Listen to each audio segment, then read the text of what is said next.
feel like Kobe in the fourth quarter. This is the Dane Moore NBA podcast, and we are brought to you by Prize Picks. Coming in Monday morning, it's January 12th after a full weekend of the Wolves, who lost to Cleveland on Saturday afternoon, but who also had a wild comeback victory over Victor Wembanyama and the San Antonio Spurs on Sunday night. Wolves are now up to 16-6 since Thanksgiving, 24-16, now 40 games into the season.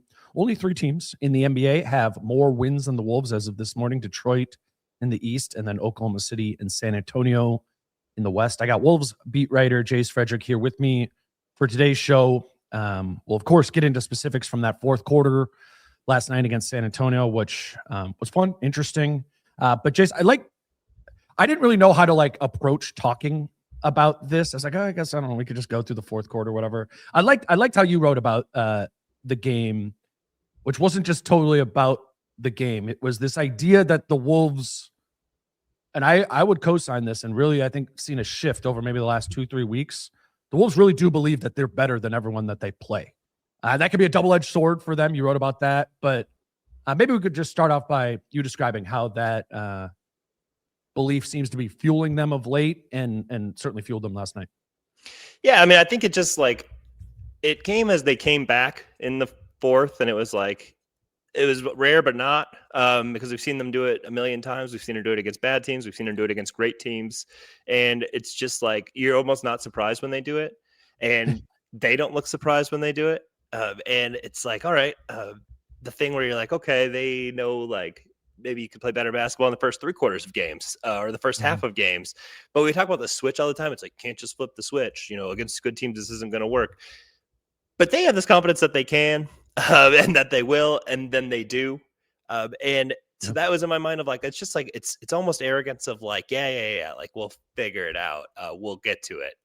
And you see it, it comes to fruition, and they have a belief. And I watch everybody play, and it's the fourth quarter, and Jaden is making a massive impact, and Dante's making a massive impact, and Ant, Julius, all these guys, and they take these shots where I'm yeah, that's a big time shot, but they all just take it with full-fledged confidence. And they do that all the time because they all think that they're incredibly good at basketball. And that means as a team, they think they're incredibly good, and they look across at the other 5 and they're I'm better. We're better than those guys, because each guy is I'm better than that guy, and that guy. And right. I think that's why, when it's the Spurs, when it's the Thunder, whoever, you see these teams in Minnesota, they always get Minnesota's best shot, because Minnesota never cowers at the sight of anybody. I mean, anybody. It's never we're going to lose this game. I don't think they've ever thought that heading into a game, which I think a lot of teams do, you know, and that's what makes them so dangerous, I think, in any situation, because they can be down 12 with 8 minutes left, and Ant will be shoot us back into this, or whatever the case may be, or we'll just crank it up defensively, and then they do, and that it's a cool thing to see. It always leads to, I think, people being well, where's that the rest of the game? Where's the consistency? Whatever. It's part of that's the arrogance. I think that they maybe know that they don't need it. But they're also right a lot, and it just leads to some wild turns in games, and it's fun to watch in its own way if you just let go of some of the negative part of it. But it's fascinating. And I only say that because we know these guys, we know these players. Talk to these guys. Nas thinks he should shoot more. Jaden thinks he should get the ball more. All of this stuff. Ant thinks that there's not a person on earth who can stop him. Julius thinks that. Julius thinks if he wants to get in, he's more physical and whatever than the next guy. And it just comes out in the best moments for them a lot of times. And it leads to some pretty stunning results, but stunning only in that it's amazing, but not that it's unsurprising because they do it so frequently. Right. It's just their truth. It's the reality that they operate in. The fourth quarter was obviously that, and the triumph of that, because Victor Wembanyama was obviously clearly very much through the first 3 quarters of the game, at least certainly the first half, the best player, most dominant player on the floor, not even close. And Anthony Edwards and Julius Randle do not agree with that. They do not agree that Victor Wembanyama is some matter bigger than them, better than them, bigger than them for sure. But I love Julius's approach to it, man. Even that, the very first possession where he got up under Wemby and was physical, it was like, yeah, like that's what you have on him. You know, you have that on him. He's got the 9 inches on you, but like you have that physicality, and it was a good strategy, right? Obviously worked really well of just pushing Wembanyama out of there. Didn't love his decision making in those situations. Like, dude, get off the ball. Like, you're not going anywhere on Julius right now. But I think it's yeah, right. Totally. Yeah. I was watching Cat against the power forward who was just strong, you know, like that he didn't have the first step on or whatever. Like, I felt like I was watching that. Right. But it was like, that's what Julius has. And none of us would say defense is the main thing in Julius's bag, but he is big. He is physical. And if he commits to like not letting you get depth, and there's not like a screen, which are not sending screens for Victor, like, yeah, he's locked in. He can just stop you because he thinks he's better than Victor. And you know, in the fourth quarter, he was there. It was credit to Julius, who, I mean, I've certainly been hard on his defense over the course of the year, but that was the only answer they had for Victor at all defensively. And I think Julius deserves a ton of credit for the end of that game. Yeah, we do. We talk a lot about, or we have in the past about, like, yeah, Jaden's good for a lot of guards, good to guard a lot of guards, but there are some guys who you just need to physically get into more and like use your strength and push. And maybe that's where like an Ant or Jalen Clark's a little better. But Jaden's a good solution in general. For bigs, Nas is not the answer for like getting into somebody on the perimeter. Rudy certainly isn't the answer for getting into somebody on the perimeter. Like, Julius is their only answer there. As far as like, hey, we need somebody who is of a certain stature to guard this guy, but it also needs to be somebody with the foot speed and the physicality to push into them. And Julius is their best answer in those spots. So like, it's nice to have different solutions for guys because they all provide different problems. And so I think Julius is maybe like their one guy where it's like, oh, okay, like whoever, a Cat, a Wemby, whoever, like if you need somebody who can push them out, he's their best solution to do that. And he did it, and certainly was aggressive on the boards and everything too. He played a really great end of the game. Like, in their own ways, I don't think Ant and Julius weren't the reason of why Minnesota got back into the game, but in their own ways, those were the two guys who did bring it home, which is what you would want in that spot. Right. It was kind of like Alex Caruso on Jokic. Right. You know? Right. Good. Yeah. Right. Like at proportionally, I don't know. It actually like kind of makes inches to inches, 6 inches off like each party. Yeah. Yeah. Right. And you know, like maybe Julius fouled them a little bit, but that's what we talked about with Oklahoma City. Yeah, you get away with that, right? And you at least try it, right? Like you at least push the boundaries on it, especially for somebody who's kind of like cooking you as a team. Like, do something different, like push into somebody and see if that's a solution for you. And you'll find out with the whistle if it's not. But if you don't try it, then that's on you for never even pushing that boundary. And he did it, and he realized in the fourth that they're going to let me do this, and he carried it all the way to the end. You know, like that was very physical. That was very up into you, but they let you do it. So at that point, it's on you if you don't. And then at the point when they let you do it, it's on Wemby to adapt. And, you know, like officiating is a big part of basketball. We all know that. Like it's you play into it and you try to set the tone for it, and you have to adapt and adjust to how it's going that night. And I think Julius did a great job of like, okay, here's my advantage and I'm getting to utilize it, so I'm going to do that. Does watching Julius in a situation like that give you more confidence about him as a defender? Like when the playoffs come around, that he can, you know, turn it up to that degree, and the idea that in the playoffs, though while during the regular season the Wolves were a lot worse defensively with him on the floor, yada yada yada, that he has a level here that can be defensively banked on in the playoffs. You feel that?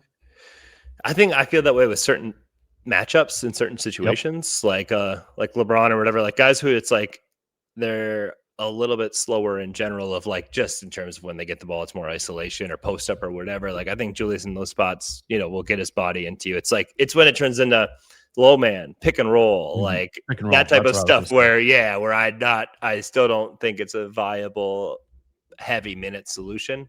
But yeah, it's like because that's not about physicality. Like you know, what's his pick and roll and delineating. Like I feel like he can do that if you just want him to sit down and guard someone big. Like you said, like doesn't have to be 7'5", but like guard LeBron in a playoff series or something like that. Sit down, lock in, and guard. Yeah, I think he can turn up to that degree.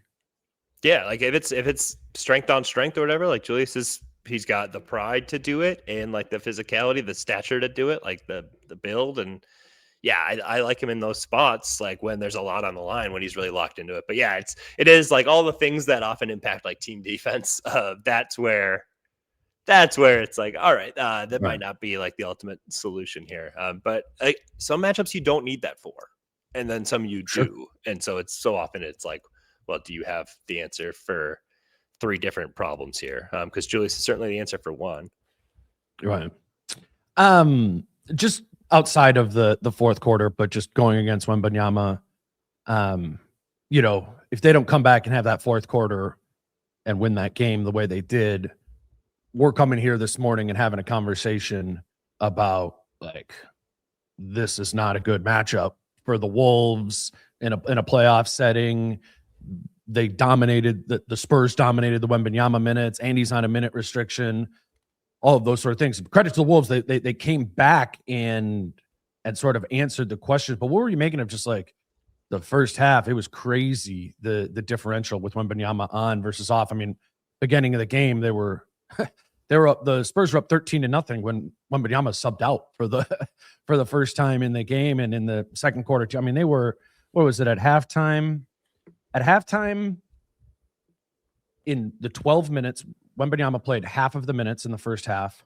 And in those 12 minutes, the Wolves scored 11 points. It was 11-31 in the 12 minutes that Wembanyama played in the first half. They're winning obviously the Wembanyama off minutes, but I don't know, just like seeing Randall be able to do that in the fourth quarter, how much of seeing that like quells the concerns or should quell the concerns about Wembanyama being as dominant as he was quarters 1 through 3, or at least the first half. It's tough of like Wembanyama is so different, just in terms of his length and the things he can do. And when you first get out there with him, I do think there's a little bit of like shock factor, and it can maybe impact your decision making. And now guys who don't hesitate a little bit because they're not sure what they can get away with, or like what's a good shot anymore, or any of that. Like the best rim protection's deterrence. Like that's a fact, and he does that. And so now all of a sudden you like have something maybe, and then you second guess it, and so you kick it back out, and now the offense is stuck and dead for that possession. I think it matters that this was the first time they'd seen him this year. He didn't play in the other one. And so there is like you almost forget what it's like to play him. And when you get out there, you're probably like, oh my God. I think there's something to like, he's always going to impact the game at a higher level, frankly, than any other defender in the NBA. But I think there's probably something to getting used to it and understanding the things you can get away with, or maybe, okay, I still can do this. They looked a little shocked at the beginning of the game, or very unsure of themselves. And in the fourth, that was better. I don't know what the outlier is. Like if it would be that bad as it was in the first half, or if it would be as generally comfortable and confident, or maybe they were much better about attacking in pace in the fourth quarter, I thought too. So I don't know what the actual answer is. It's probably somewhere in the middle. I don't think it would be as dominant as it was in the first half. I think some of that had to do with the unfamiliarity. I think that's a good point. I think to like go a little bit beneath that, like the Wolves were hesitant on top of Wembanyama's like natural deterrence, or their hesitation like emboldened his deterrence. I mean, I noticed in the first half, like they stopped sending Rudy even up to set a screen. So they're like, no, like we do not want to bring Wemby into this action.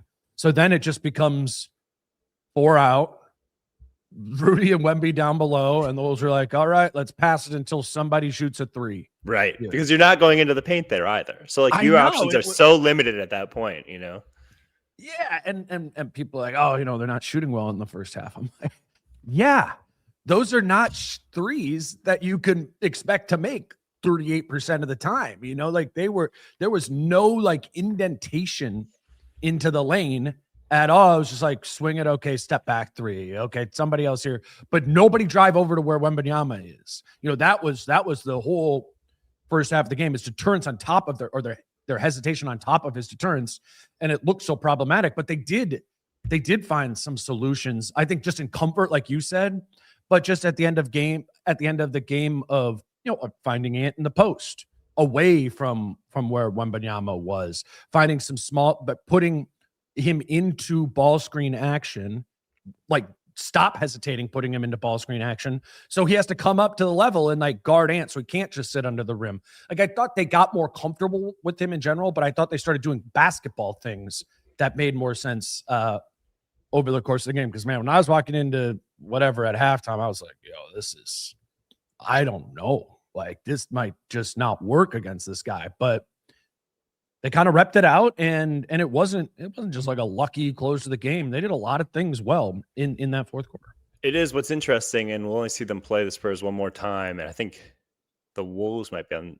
Just look at the schedule. Spurs might be too. The Wolves might be on the second half of back-to-back there too. Though I just Wolves are. Yeah. So I kind of discard some of that just because what are we going to do? Not analyze like half the games. But I'm interested to see over the lengthier course of a game, because I agree with you. They did find some things late game, but a lot of those things are late game things that you wouldn't do all game. Like you wouldn't do a lot of like the Ant in the post isn't something that you would spam all game. It's just not. But it's an awesome late game solution. It's one of their best ones. But like, okay, what can you find in terms of like a rhythmic offense? Because some of the stuff was transition. And then some of these buckets were just like Julius, yes, being good on the boards, but like kind of right place, right time, offensive rebounds. And you put himself in the position to be fortunate and capitalized. But it's like, okay, what I don't know if they have any like surefire, here's what we do in like our half court sets when Wemby's out there for 4 quarters. And so I don't know how much information we're going to have if they run into the Spurs, which isn't super unlikely in the playoffs of, hey, Wemby's going to play 40 minutes in these games. How many points how are we going to find our offense? And certainly the Spurs would have to find ways to get their offense as well, because Minnesota's defense played really well last night. Especially in the fourth quarter. But I don't, that's one where we're just not going to have a whole ton of data points of like, here's their solution for this. I think we'll find out a lot of those in real time if a playoff matchup comes.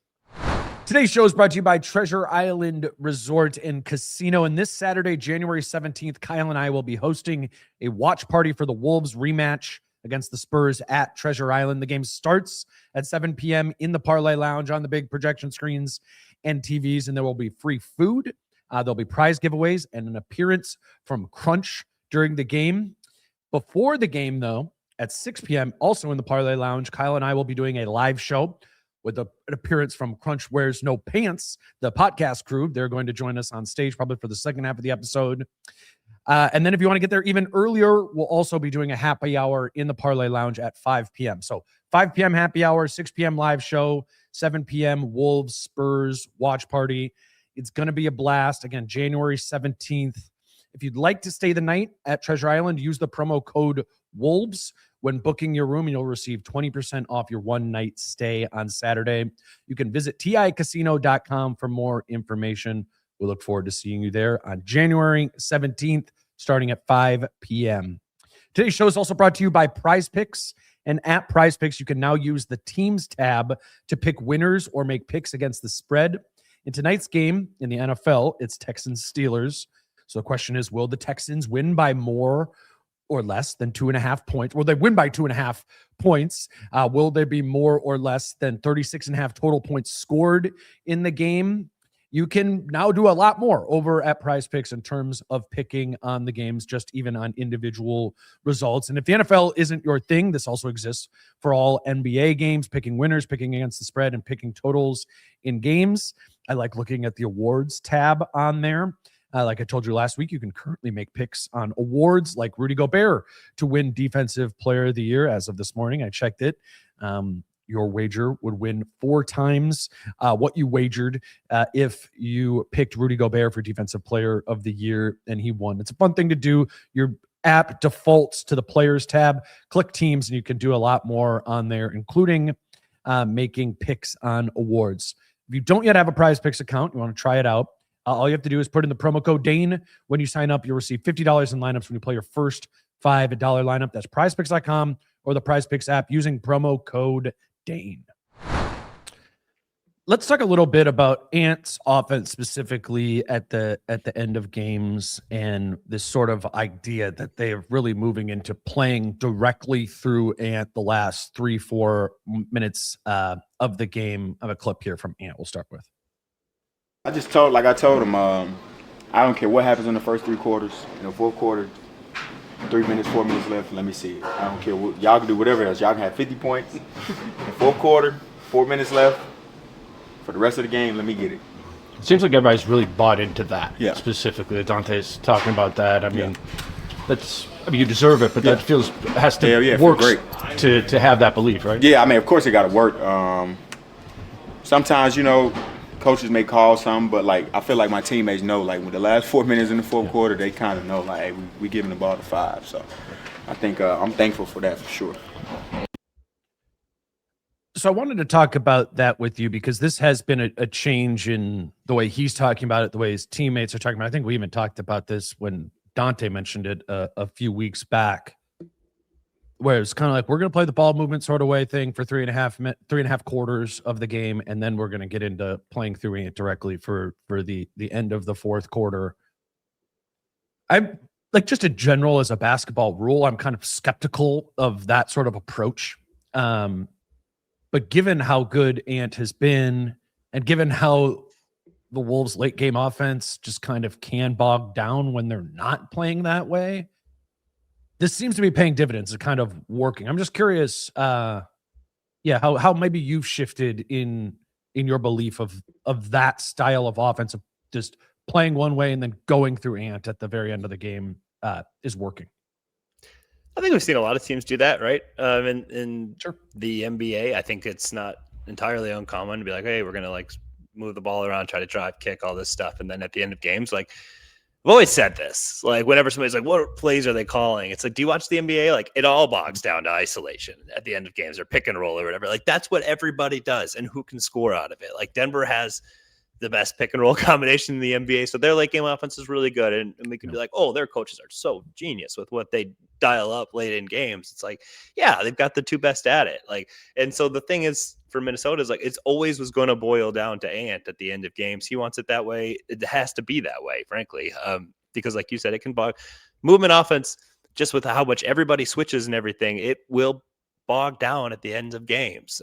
But the problem in the past was Ant's menu of options was pretty limited when teams were really focusing in on him defensively, and now it's expanding. And when you have more answers, which he has put in the work to give himself, it's easier to make the right choices. I think last night was with the mid-range jumpers, certainly those are shots you can generate and he knocked down, but to me it was literally at the beginning of the season and kind of throughout his career, but it really crystallized at the beginning of this year. This dude does not want to shoot when he goes right.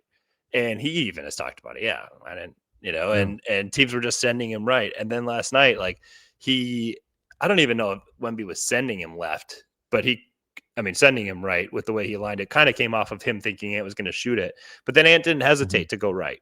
And hit that little floater. So both those things went right off the dribble and then hits that really pretty floater off the glass from 8 feet. 2 things he would not have done last year. Neither one of those 2. And he did them both. And it's now you have so many more skills that this is now an efficient option. And so now that's why his late game offense and the Wolves late game offense has ascended, because he's a lot better because he's just more equipped to do it. Last year it sucked in isolation, and you could be like, well, he's got to take these shots. But when every single one of them is a contested step back 3, that percentage, he'll make some, it's going to be lower. But when you have options where you can constantly generate something good, like he did again and again last night, that makes all the difference, frankly. It's just those margins of oh, now you're a good end of game team, where last year you sucked and the year before that you sucked. And it is Ant's ascension is the key to all of it, because your best player determines how good you are at the end of games. That's just the reality. I asked Rudy about it. I liked his answer about Ant's late game offensive growth. Here's Rudy. Maybe not.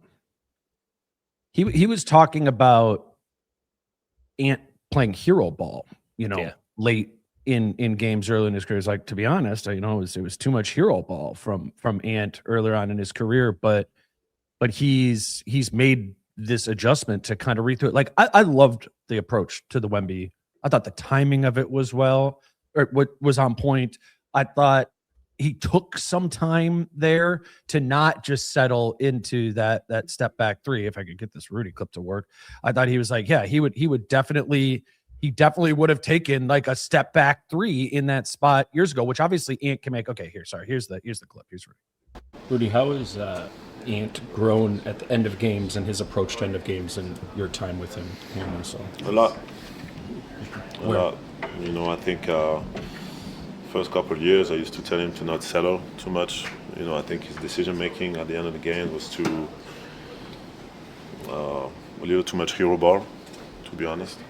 You know, I think it just comes with maturity and growth and understanding how to obviously he has the ball in his hands and we all count on him to either score or create for his teammates. So he's realized that it's not just about him. Like I feel like he values the ball more. He understands like these possessions are really important. And tonight he could have shot a few years ago. He probably shoots a step back three, you know, over Wemby, and he can make it, but it's not a super high percentage shot. Tonight he was patient, poised. You know, he attacked, backed up, attacked again, and hit a floater of the glass. And you know, that's where the growth is. You know, and I'm pretty sure that if someone would have came in super early, he probably could have kicked it out to his teammate. So I think he comes with time and experience and his willingness he wants to win. So he understands that he takes that responsibility of having the ball in his hands very seriously. There's always that, like, whenever Ant takes or makes a late game shot, there's always that clip that kind of cycles around on Twitter afterwards of like all of Ant's shots with under 5 seconds left in a game in his career. And he started really bad, you know, in his career. It's like 1 of 28 or whatever in those sort of spots. But it's kind of fun to watch it and watch his progression of like, oh, there are additional reads here. It isn't just a step back three, which he's obviously made, as Rudy said, made big ones there, but it is a tough shot at the end of the game. It wasn't, they weren't down by 3 points. Like, I don't know, what are the odds that if he goes to the step back, he hits it on Wemby there? It's under 40%, right? Yeah, like, for sure. Like, even if you give him credit for like, if you're a great shooter there at 38%, and that's not, and over Wemby in that spot, like at the end of the game, it's less than that, you know, like for sure. Like, and he didn't like make that distinction in his head earlier in his career. He just that it wasn't like, okay, there are multiple options here. I am going to search for the best option amongst the 4 of them. It was just kind of feel, you know, and now that he does have more comfort in the mid range, he can take floaters and make them. That's not something he was doing earlier. Like, he wasn't able to make.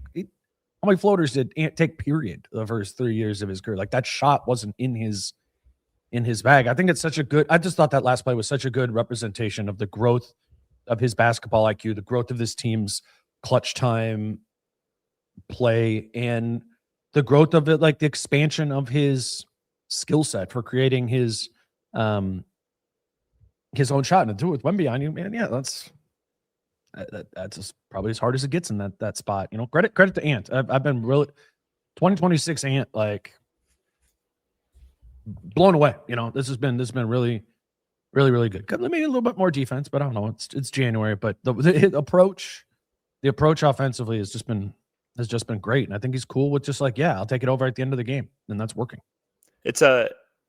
You mentioned the IQ thing, and I agree that's part of it, but I do think the skill set thing matters so much. Like, I think he likes to do the things that he's confident in, and it was attacking the rim early in his career, and then it was that 3-point shot. And those are the 2 things he believed in. So those were the only 2 buttons that he could press in his mind. And so often then it was like, oh, lane's packed. I guess I'm shooting a step back 3 here.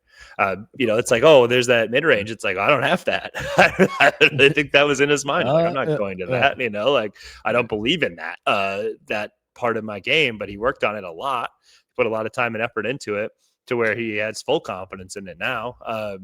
And I think that's the thing. Like in the last 5 minutes of games against good defenses, that's when everybody wants them to take it, right? Like that's when in the first 3 quarters, I think there's still probably a little bit where they would like him to try to get to the rim, collapse, and kick. And that's kind of what Dante talks about. And at the end of the game, the last 5 minutes, it's like, yep, pull up and shoot it. Like you're our guy in those spots. So it's still like a work in progress. I think mastering exactly when to do what. But at the end of games, what he did against San Antonio there is exactly when everybody wants him to pull those triggers, push those buttons. And he did it. And that was like, yeah, like that floater off the glass. Like I never see him shoot those. We never did. And never did. The number of times you can see him shoot that, it's like less than 5. I mean, and he did it, like didn't hesitate to it. Like before in the past, had he not taken the 3, he would have definitely gone to the rim and like met Luke Cornett, and we'll see if they call a foul. And that would have been the game, like, and there would have been argument on Twitter about whether Cornett fouled or not. And that would have been the discourse. And instead, I would have like, been. Nope.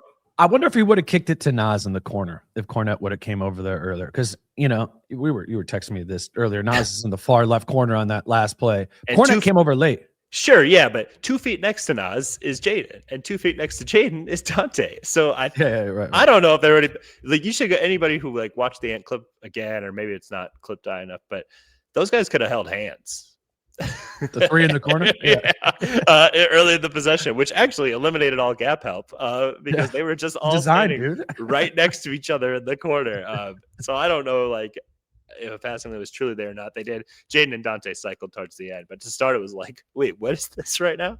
But it was. I guess what I'm saying is, if Cornett would have really, really sold out to come over as low man help there, which has been really hard to get to the opposite block when your guy's in the corner, like that's tough to do. Right. He would have needed. I mean, that's a near side. Why it matters that generally, right. But that's why it's important that Nas Reed is out there. Yeah. In that corner over there, like Cornett cannot just come all the way over. I'm just saying it would have been interesting to see what Ant would have done in that spot where he might have, because Cornett is as big as he is, he might have had to get off of it, or that might have proven to be the best thing. And I do think Ant has shown a willingness to do that, like when the shot isn't there, especially if it's due to a rim protector, having been there. But they were all standing in the corner over there, but it was Nasri, Dante DiVincenzo, and Jaden McDaniels, who, I mean, at least Nas and Dante, I'm cool with them taking that shot if it's wide open on a kick from Ant. But to your point, it would have been hard to get to him. Yeah, I think he might have made the pass too. I don't know, but I'm also fine like in any spot where if he can get to 8 feet and take something semi-open or even contested or whatever, like I think if Cornett came over earlier, he probably would have pulled up for the jumper, which I think again is fine too, to be honest. But yeah, we have seen him do both, and yeah, when you have all options that you're on the table, like you're putting the defense in tough spots where they're having to make hard choices. Like Luke Cornett's having to decide, should I sell out here or not? They're not doing anything as aggressively, like, and that it maximizes your odds of success. You're never going to bat 1,000 in those spots, but like, can you bat 55%? Like that's a really good team. if you can have 1.1 points per possession in the clutch offensively, huge. Yeah. Huge. I know this ends up happening when there's been multiple games since we've done an episode, it's always kind of. I want to talk a lot more about. We're not going. Okay, go ahead. Yeah, okay. I want to talk a lot about just watching back to fourth quarter today. Julius' defense and Ant's offense was awesome. Obviously, it was very cool. Of like when you're down 14, 15 points in the fourth quarter, it's like a few things have to happen. Like one, you have to get a little lucky. And like in the beginning of that fourth quarter, like the Spurs did miss some shots that maybe they would probably say they should make. But you also have to create your own luck. And something has to happen. Something special has to happen to get back into the game. Okay. And in the past, like I remember the Lakers game 3 or 4. I don't remember. The Wolves were down 10, like the fourth quarter at home. And Ant hit like 3 threes and it shot him back into it. And that's one way to get back in. But I was like astounded at they weren't even scoring on the other end. The Wolves weren't, but just the defensive efforts that Jaden and Dante were putting in that Jaden with rim protection. Yes, he had the blocks. He also had multiple where he hustled back in transition and forced misses. He also had a Steven Castle travel. It was like 5 different times that he protected the rim in the fourth quarter defensively. Crazy. And then Dante with just like, when they're down by a lot, he can almost go back more into like, I'm just going to gamble. Be really aggressive, like what he wants to do. Like we talk about disciplined defense all the time. Like he wants to be super aggressive and try to make plays. And he did that defensively, and he was constantly pushing pace. Those two guys with their effort, like I said, Ant and Julius won them the game, but I don't think they were the reason why they got back into it. Just wanted to shout out like Jaden and Dante doing little things, effort things defensively that were like difference makers as to why they got back into a game they had no business being in. That was what was cool about the fourth quarter. And I think it's indicative of the Wolves is like, you could highlight 4 different guys and say, that guy is like why they won the game. No, that guy's why they won the game. No, that guy's why they won the game. And it was a true like team performance in that respect. But I was just blown away, like watching back of like Jaden hustling back and getting in spots and just taking over the game defensively at the rim. And Dante just like doing these effort things that provide such juice for Minnesota and kind of sometimes light the match. And they both just like brought it. And I think kind of sneakily, like they put the team in a position where Julius and Ant could bring it home, where otherwise I don't think that would have happened.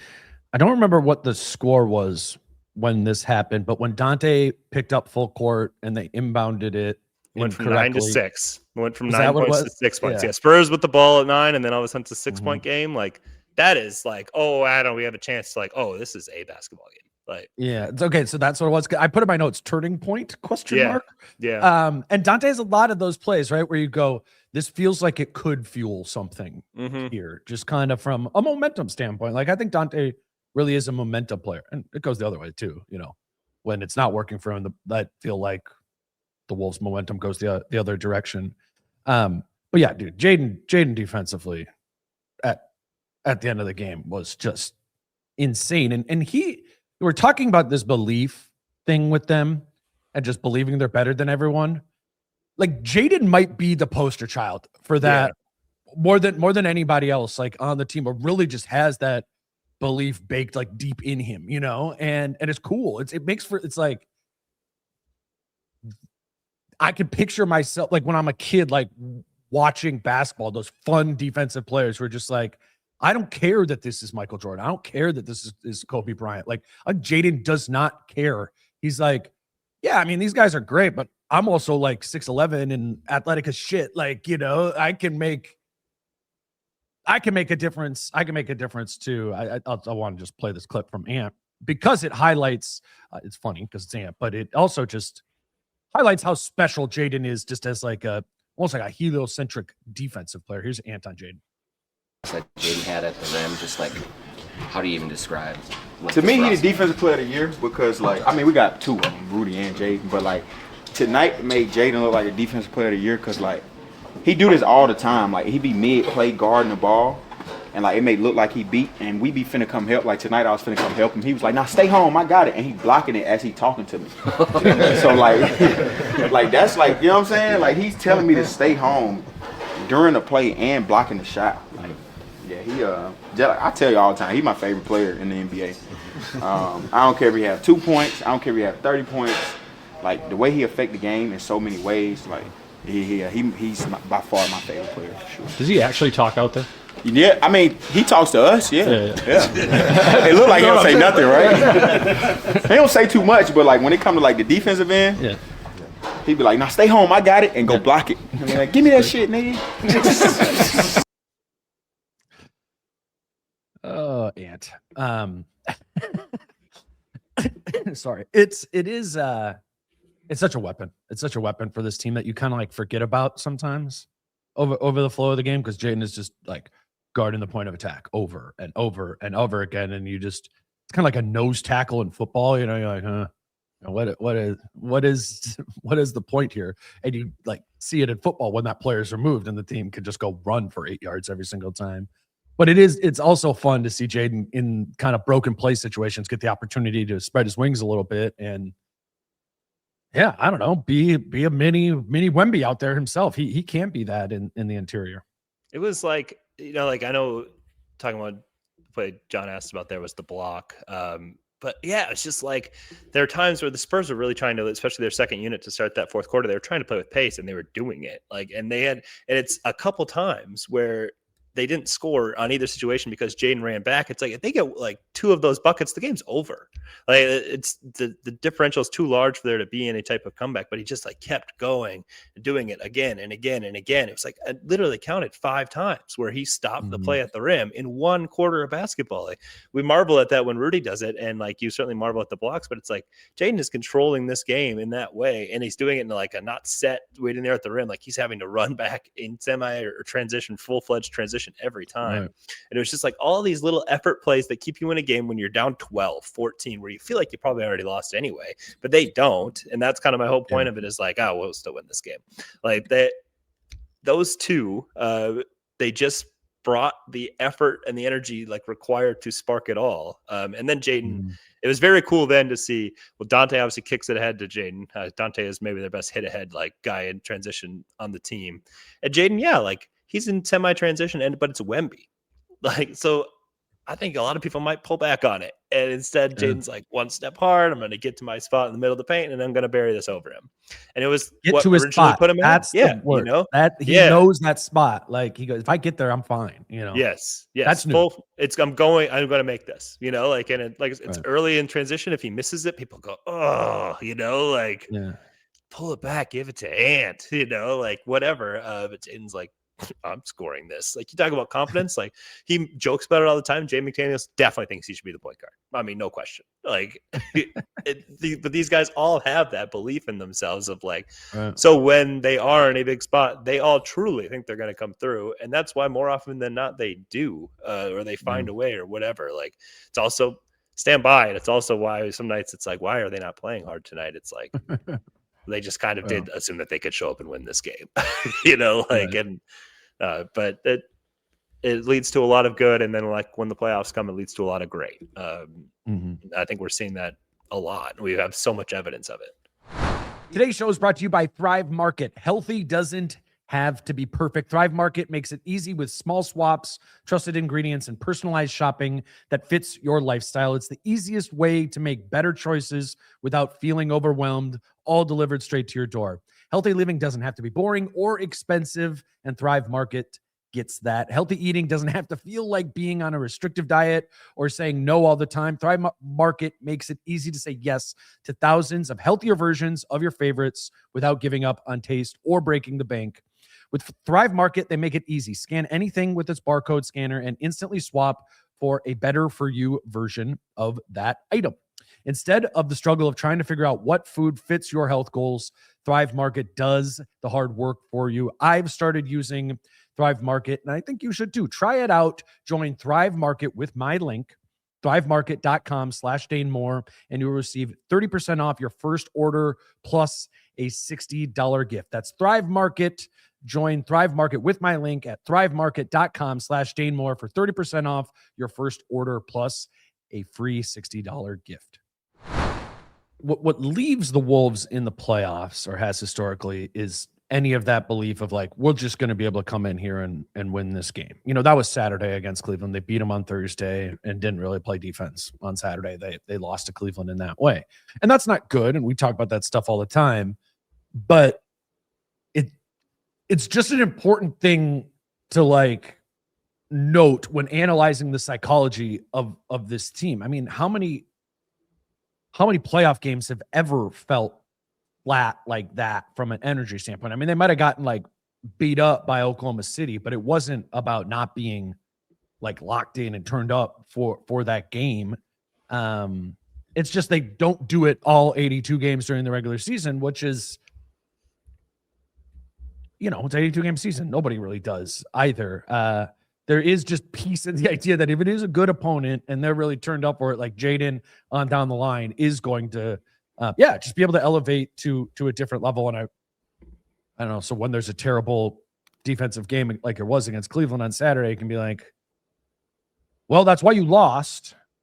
But when the playoffs come around, I don't necessarily expect you to be just a turnstile defense, right? I don't know. I just don't think they have the ability to do it every single night, and I'm not sure anybody does in the NBA right now. Did you have anything else on this game?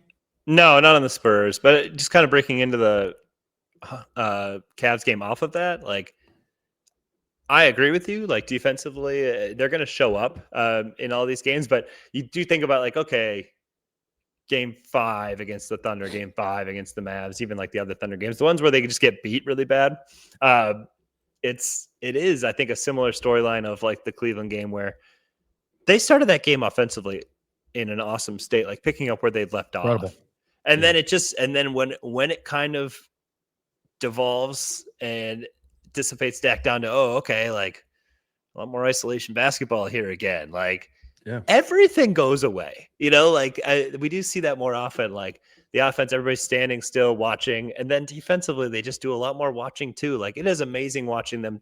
It translates to the other. Like the energy is just gone across the board. And I really do think that can lead to some of their worst showings of like, even if they're scoring, everybody's just standing and watching and they don't play the same way defensively at that point. And it doesn't seem like it should happen. It's like, no, your role is still this, but like when they aren't getting any joy out of playing, they just aren't bringing the same energy and effort too. And that to me, like that third quarter, I highlighted it on Twitter and like, not just to like say, like put fire to Julius's feet or anything, but like he had 3 possessions, the second, third, and fourth possessions of the quarter, 25 dribbles, no passes.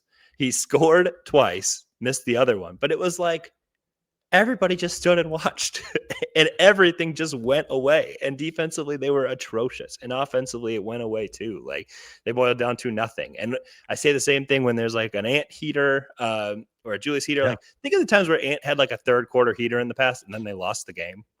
Because people just like disengage. And it's a weird thing. It's one of those where it's like, whatever they're scoring. Do you put that more on Ant and Julius or on the other guys? Because I know what you're talking about. This happens all the time. Ball movement dries up, defense dries up. Yeah, I mean, both.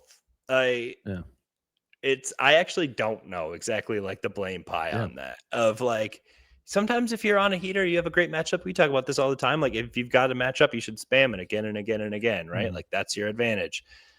But I understand playing why you disengage at that point, or you just maybe lose some interest or whatever, or you're just not having as much fun out there. Like Rudy's a big thing like this, where if he is involved offensively, he is all over the court. But I do think there is also like, hey, you're getting paid a lot of money. Like your job is first and foremost this. We need you to do that no matter what. Offense can't dictate defense. Like I get all of that. But we see it so often that it's also just the truth. So I don't know, like if maybe the best players on the court should be cognizant of it as well. Of, hey, we're going to lose these guys if I keep doing this. Like, I don't know. Well, it's why we're going to play the ball movement way for 3.5 quarters and then play through Ant at the end is the best. Well, inverting that would not work. Like, right. Ant could be a mid-30s per game scorer type of player. Yeah, for sure. If he was on a worse team, if you played through him like they do at the end of games for 48 minutes, all 4 quarters, Ant could, we've seen it. Like that's not he averaged 34, 35 points a game. I really do believe that. But this team would be substantially worse on defense because of it, because they do not have players who are wired like those old Houston Rockets teams or those old Utah Jazz teams where it's just like defend. I'm Royce O'Neal. I'm PJ Tucker. I'm going to go run to this corner. James Harden or Donovan Mitchell are going to do their thing, and then I'm going to run back the other way. Like these guys aren't built like that. And that's hard. Most NBA players, basketball players, are not built like that. But it's just, I'm glad you brought it up. It's a good example of like why they can't play heliocentric ant ball the entire game. Is because of their defense and just the overall kind of compete level of the Wolves goes down when they're just playing through Ant or just playing through Julius for an extended period of time. Yeah, and we saw more of that early in the season, and that's why it was like, oh, this team, I don't know. And it's just, it doesn't need to be like drastic, but it does need to be a subtle shift of more. And I think that's why we saw like offensively, clearly like a coaching staff decision to have Ant off ball earlier in games and just engage everybody to start. It's like, we don't know where it'll go from here, but we're going to engage everybody to start. And I think that's been a good move. That is just it's set them off on the right tone where everybody's like, okay, here we go. We're in the game tonight. I feel like I'm a part of this. Like, yeah, it's going to spark energy for all. And it's produced some of their best basketball of the year. And that's why when they go off that path for a little bit, like you do see, oh yeah, I remember this sucked. But they're playing more the other way than the bad way. Like for the team, like you said, like Ant scoring mid-30s could be the best thing for a different roster. It just isn't for this one, like, and that's kind of a reality that I think Ant has settled into and understands, like, yep, these guys do trust me. They're going to let me do my thing when it's winning time. And frankly, they're just going to be more ready to like hit a shot off a kick out or whatever too, because they've had the ball. And I think it's shown a lot of maturity from him and evolution, and the other guys too, like embracing and succeeding and making the right choices when they had the ball too, to build up confidence that Ant has in them. So it's been a good two-way street that I think we've seen last night being a great example of at the end of the game. Credit to Ant on that. Yeah, totally. Like kind of stepping away at the beginning of the game to empower others to get going. That's a sacrifice to some extent. I think even just since the calendar switched to 2026, I think Ant's like, I'm cool with scoring 26 tonight. Doesn't need to be 32, and that's been a healthy thing for this team on both, and it's translated to both sides of the ball there. It's like, if you remember media day, somebody's like, oh, what's it going to take for you to win MVP, which is a clear goal for him. And he said, I don't have to score a lot of points. We're going to have to win a lot of games. Those are the two things he said. And like, you talked about this, like, I think his MVP odds, it was like plus 500 or something earlier in the year. Like, it was insane. He's not scoring that much right now. They're winning a lot of games. And he's just like clearly impacting it. And while the points have gone down, the last I checked, like last night, he's 80-1. And that's still a long shot off, but the odds have gotten a lot better. And certainly Jokic getting hurt has something to do with that. But they didn't come down right away when Jokic got hurt. But they're winning a lot of games, and he's making a big impact in different ways. People are talking about him very positively. He's in a position to make plays at the end of games.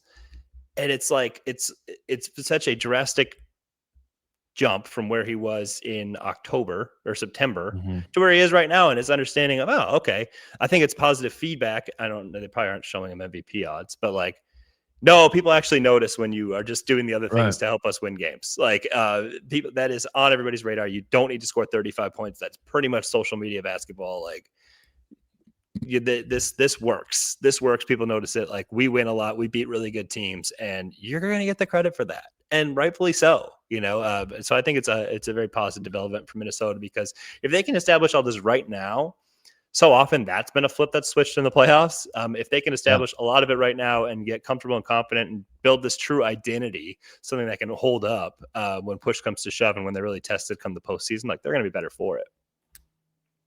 Last thing I want to talk about is Rudy Gobert picked up his 5th flagrant foul point of the season. Something we didn't know anything. Yeah. When was the last time you'd ever heard of flagrant foul points? And we've been on it all year now. Right, we were ready. Chris was like, "Hey, we'll be out." He was ready to fire off that tweet.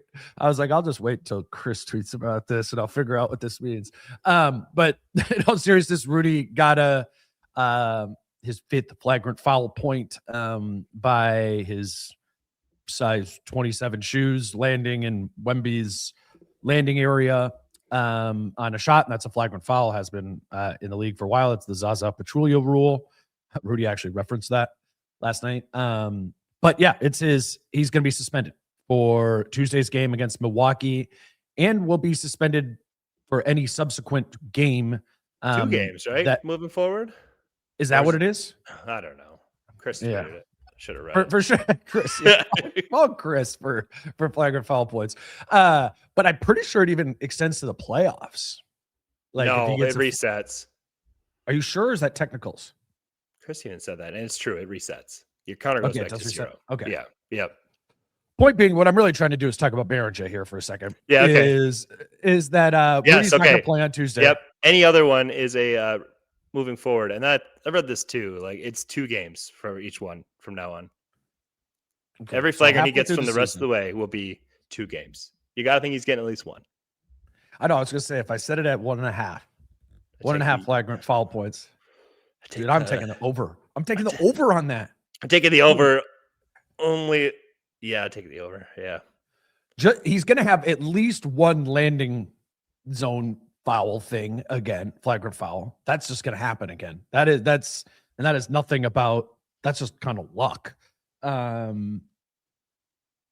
don't know. I do not think this will be the only game he gets suspended for the Yeah. I mean, I think he's definitely going to miss 2 more. Is it going to be 2 or 4, basically? Right.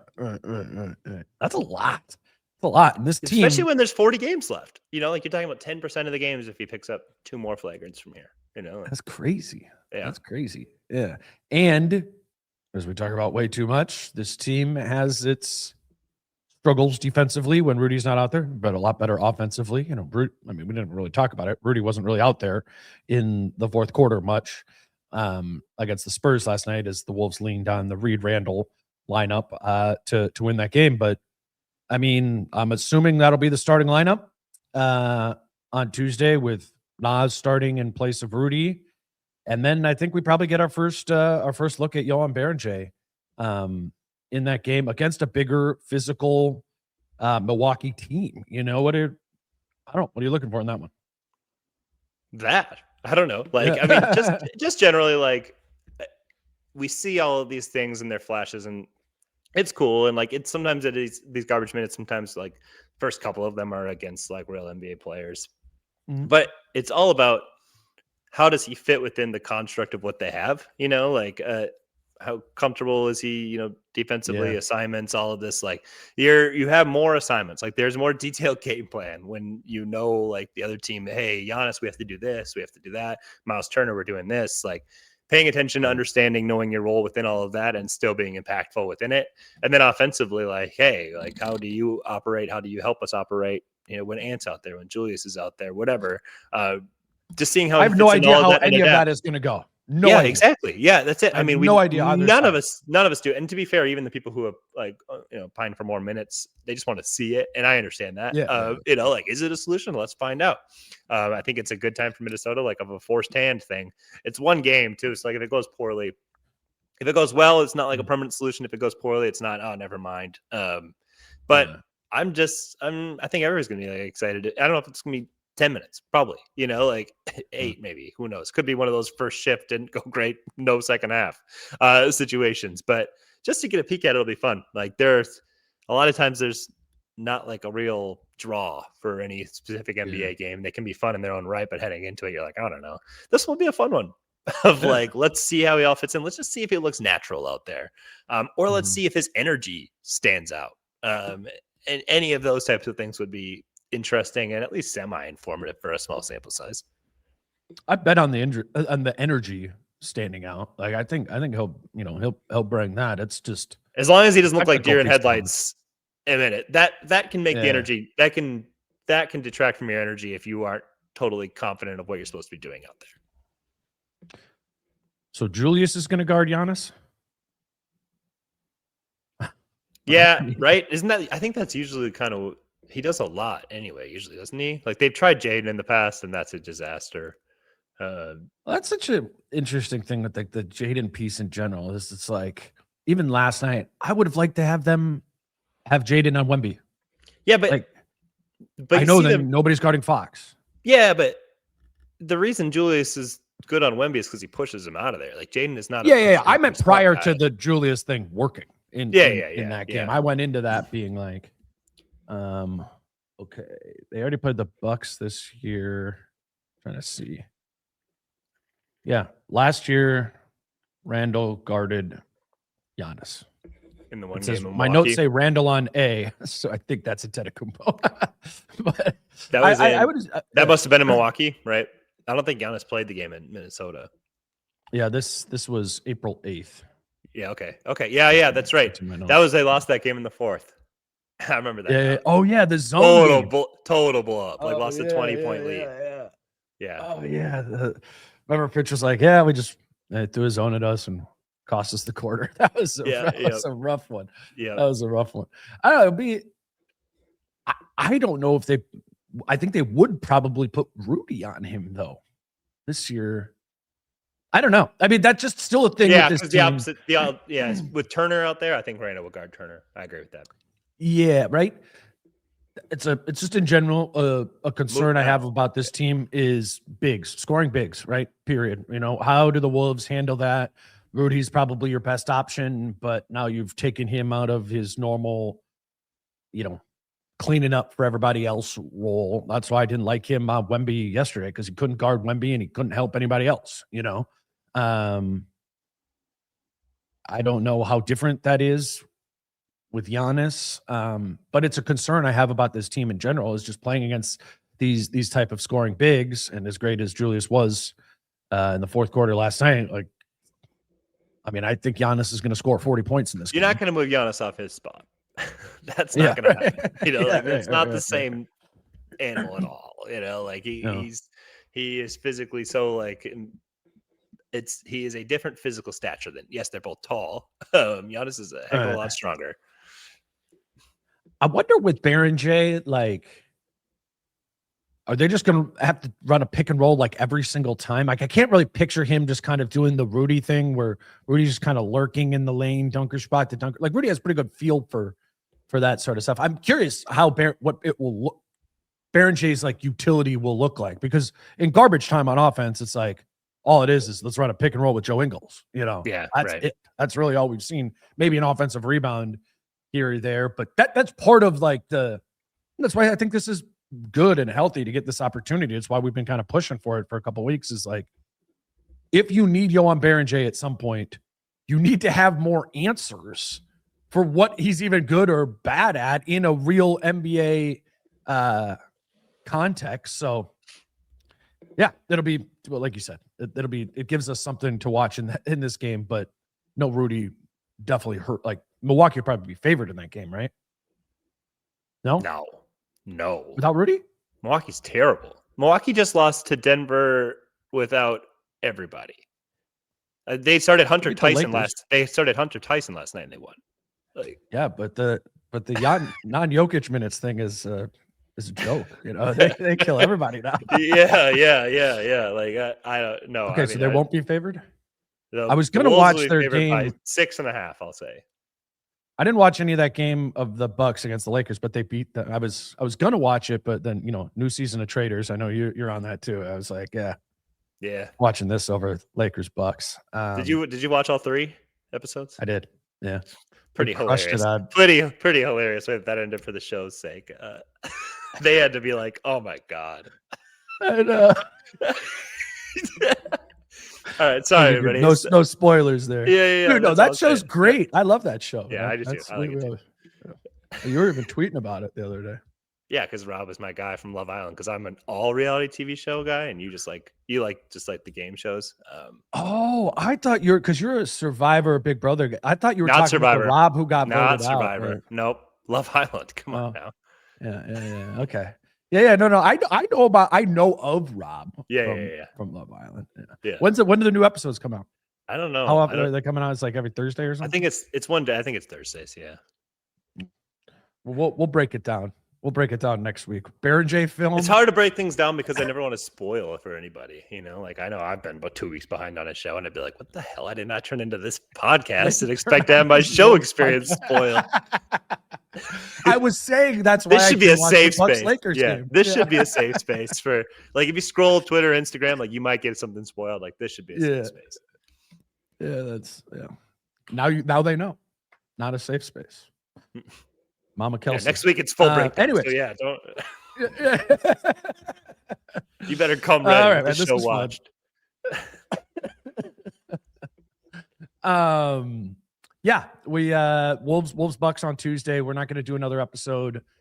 Britt and I will do one on Wednesday afternoon, so it'll come out a little bit later than normal, and we'll keep moving through the week. Like I played during the ad earlier in the episode.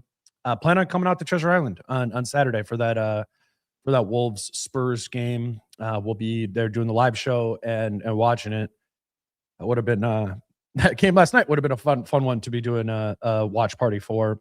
So we'll see if we get another good game on Saturday between the Wolves and Spurs. Also a back-to-back in that one. So that's what's coming up this week. Next one will be with Britt on Wednesday evening. But yeah, until then, you guys can read Jace over at the Pioneer Press, and you can hear him on the show. Until Wednesday with Britt, he's Jace. I'm Dane. Peace out. How I'm feeling, man, I hope it never stop, yeah. Green and hot so you can find me in the crowd, yeah. Don't let standards ever bring you down, yeah. Hope you dancing like no